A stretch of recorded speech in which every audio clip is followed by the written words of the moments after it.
Deep within an ancient forest, hidden among overgrown ruins, lies a legendary sword, one that has remained untouched for centuries.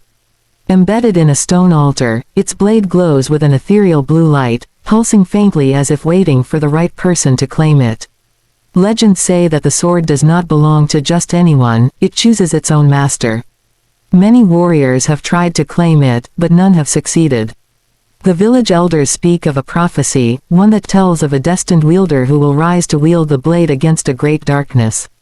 One day, a young man named Kael, an orphan raised in the village nearby, stumbles upon the ruins. He had heard the stories but never believed them. Yet, something about the sword calls to him, drawing him closer. As he reaches out, the moment that will change his fate forever begins. Kael's fingers graze the hilt of the sword, and instantly, a surge of energy erupts from the altar. A bright blue light engulfs him as ancient runes glow along the blade.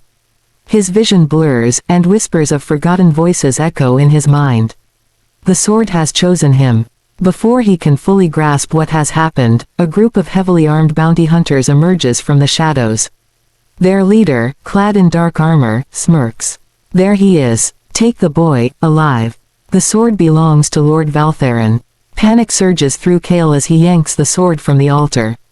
The moment it leaves the stone, a wave of energy pulses outward, knocking some of the hunters off their feet. With no time to think, Kael runs, clutching the glowing sword tightly. The hunt has begun. After days of fleeing, Kael finds himself in the presence of Seraphine, a fierce warrior with long silver hair and unmatched skill. She recognizes the power of the sword and takes Kael under her wing, training him in the ways of combat. His training is put to the ultimate test when he finally comes face to face with Valtheron, the dark sorcerer who has long sought the sword's power. They stand in the ruins of an ancient temple, where blue and dark energy clash violently in the air.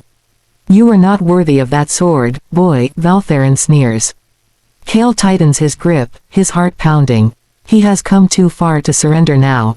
With a deep breath, he charges forward, the sword responding to his determination, shining brighter than ever.